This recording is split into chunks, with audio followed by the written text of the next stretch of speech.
தற்போது அமைச்சர் எம்.ஆர்.கே. பன்னீர்செல்வம் இணைப்பில் இணைந்திருக்கிறார். அவரிடம் பேசலாம். சார் வணக்கம். வணக்கம் சார், 30 தமிழர்கள் சிக்கிக் கொண்டிருக்கிறார்கள். மீட்க என்ன நடவடிக்கை எடுக்கப்பட்டுள்ளது?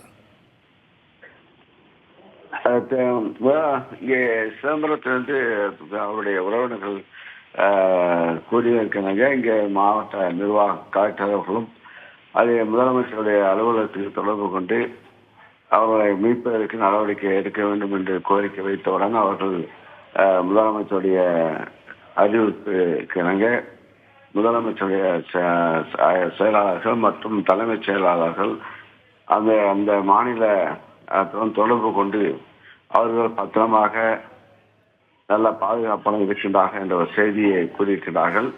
அவர்கள் தொடர்பு கொண்டு அவருடைய மீட்பதற்கு நடவடிக்கை எடுப்பதாக உறுதியளித்திருக்கிறார்கள். சார், கடலூரை தவிர்த்து தமிழகத்தைச் சேர்ந்த பிற மாவட்டங்களைச் சேர்ந்தவர்களும் இதில் சிக்கி இருக்கிறார்களா? ஏதாவது தகவல் இருக்கிறதா சார்? இது எங்களுக்கு தெரிஞ்ச வரையில் ஒரு 30 பேர் அங்கே சிக்கியிருப்பதாக சிதம்பரத்தை சார்ந்தவர்கள் கூறினார்கள் என்னோட தொடர்பு கொண்டு. அது அந்த அடிப்படை வரைக்கும் மீதம் உள்ளவர்களும் இருக்கின்றார்களா என்று ஆய்வு செய்து கொண்டிருக்கிறார்கள். தமிழகத்திலிருந்து யாரேனும் அனுப்பப்பட்டிருக்கிறார்களா? மீட்பு படையினர், ஸ்பெஷல் ஆபீசர்ஸ் இது போன்ற யாரேனும் அவங்க தொடர்பு கொண்டு அவங்களுடைய காவல் அங்கே தலைமைச் செயலாளர்கள் அங்கே தொடர்பு கொண்டிருக்கிறார்கள். அந்த துறை ரீதியாக அங்கே நடவடிக்கை எடுத்துக் கொண்டிருக்கிறது.